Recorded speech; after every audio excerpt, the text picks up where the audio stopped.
Hi, Grandma Bev here from Life with Grandma Bev, and welcome back to my channel. Well, are you ready for some more of my opinions and observations and interpretations of this second episode of 90 Day Fiancé Love in Paradise? Now, last week, if you remember, it was more or less just meeting the couples, okay? So this time it kind of got more into the reality of things. And I got my notes.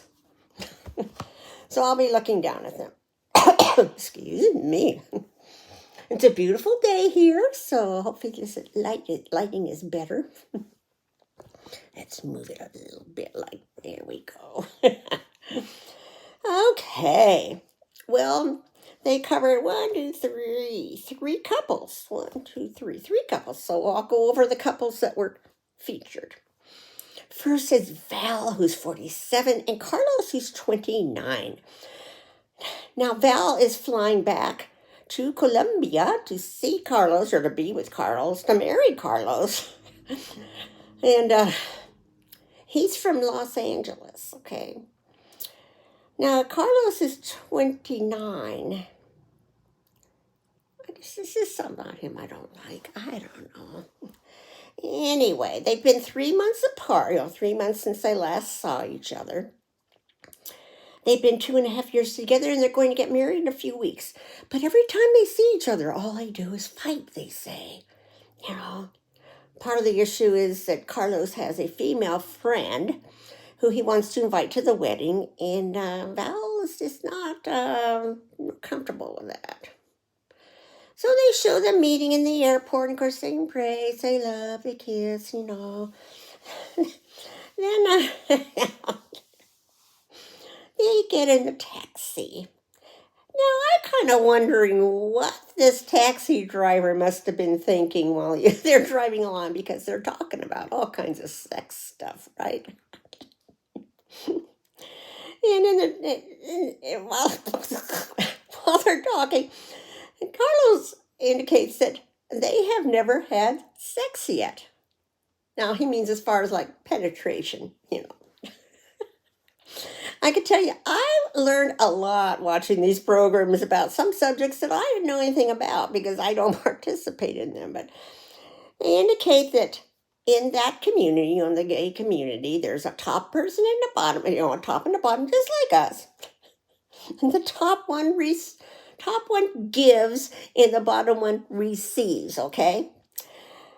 So some of them are toppers, some are bottomers. Bottomers, is that what you call it? And both of them are toppers. So they haven't had full penetration sex yet. And they feel they need to get over that before they marry even. But neither one wants to be the first one to try it. Now this is going on in the taxi, okay? Okay. And, Val's talking about that, well, he forgot to bring the dildo, that he's practiced with dildos at home, but and they're talking about using fingers.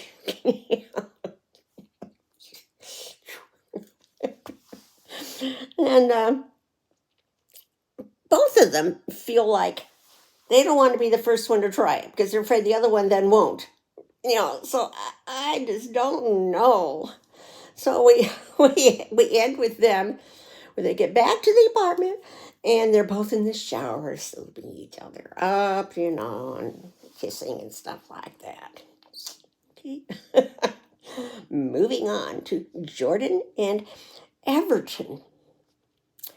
Now, they're the ones that have been together for 12 years, okay, engaged for 12 years. They had a little baby. It sounds like they had a little bit of a breakup for a while, but he hasn't re-proposed to her.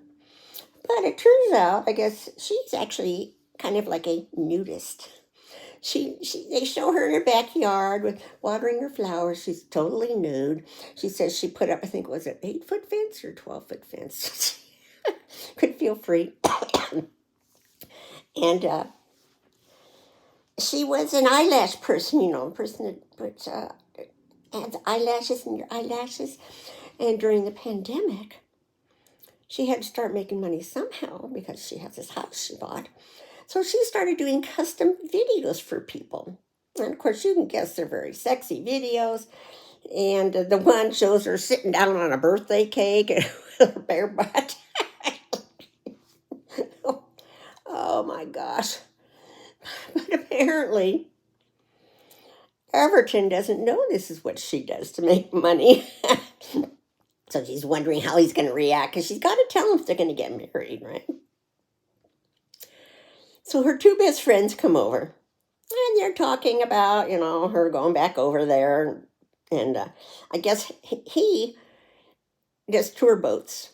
I don't know if he owns a tour boat and does a tours or if he just works for a tour boat company, but he's from Jamaica. And during the pandemic, he felt he could make more money if he went to Grand Cayman because that's such a hot tourist spot. Well, so is Jamaica, man, So during the pandemic, though, he didn't get to work much. Like I said, he moved to Grand Cayman. So, when he's talking, he's saying how she took care of him. Whenever he needed money, she'd send him money and all this kind of stuff. So back to the conversation with her friends, we find out that she and he have purchased property in Grand Cayman. She used a home equity loan on her house and bought this property that they wanted to develop with apartments and maybe a restaurant. And the girlfriends are just, red flags, red flags. And they say, well, whose name is it in? Well, of course, it's in my name, but he's the power of attorney. And she sees nothing wrong with this situation, right? Then she reveals that he takes care of so many people. He has two sons from two previous relationships. He takes care of his brothers, his sisters, his parents, his cousins, his everybody. And the plan is that they're going to all get to move into these apartments. It's like, what's wrong with you, girl? Oh, man.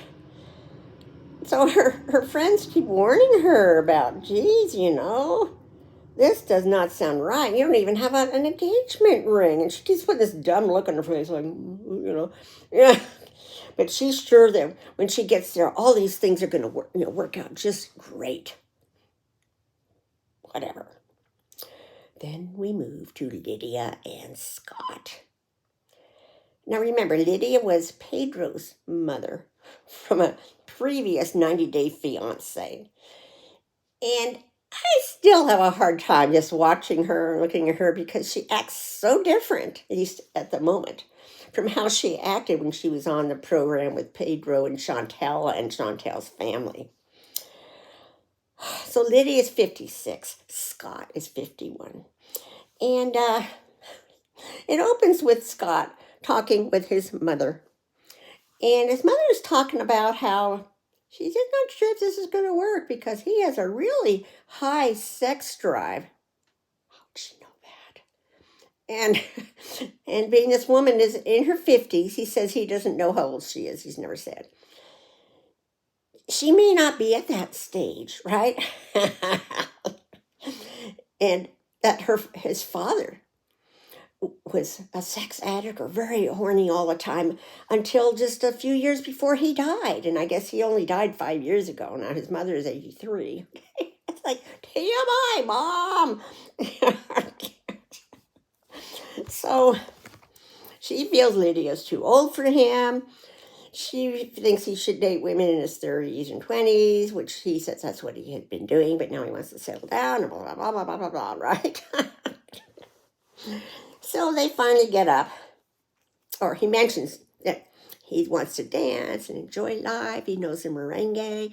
So his mother says, I know how to dance the merengue. So they get up and they're dancing, and she does pretty good for 83 years old,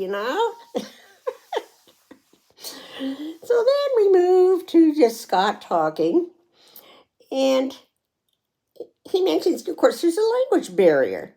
She doesn't know any English. She sure seemed to figure things out, though, back in the other 90-day fiancé, right?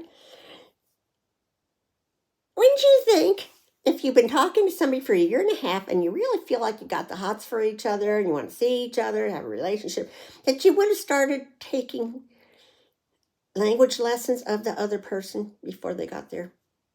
I don't know, is it just me? I would have.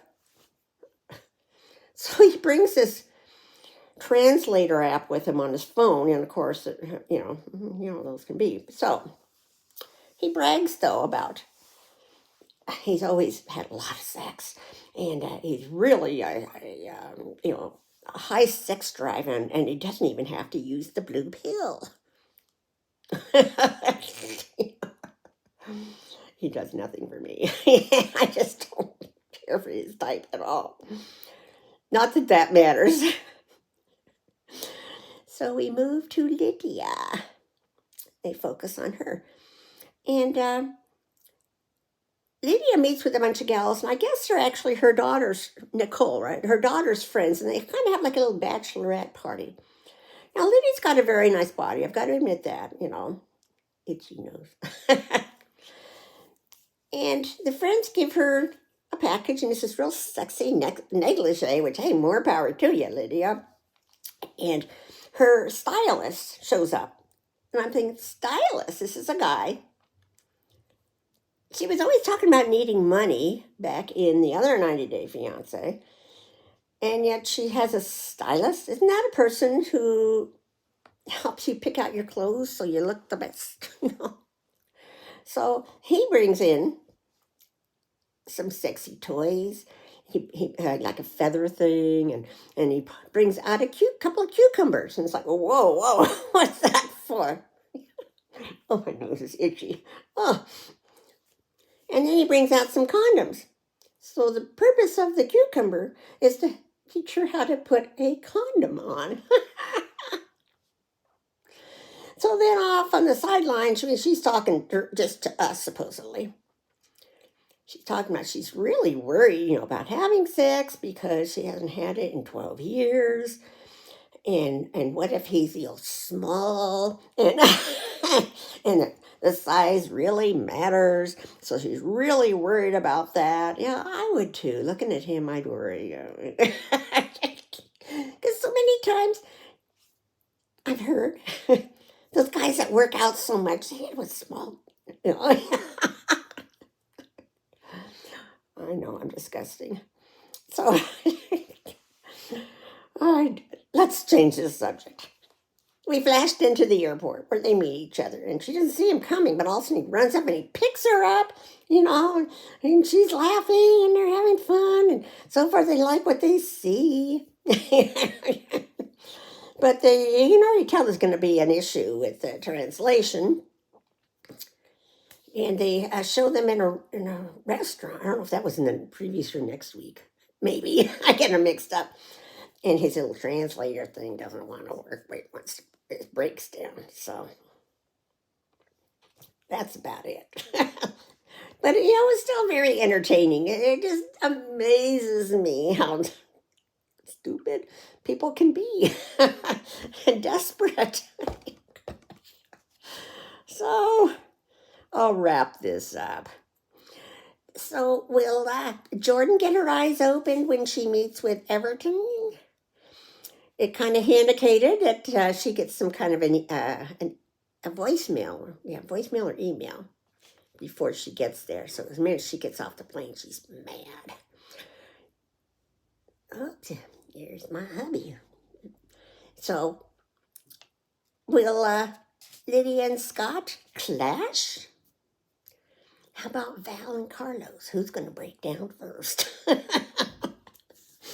So I hope you enjoy this. I have fun talking about it because there's not too many people I know who watch these programs that I can just sit and chat with and laugh, right? So please comment below, share, like, and subscribe. I hope you're all having a wonderful week. I love you all. Bye.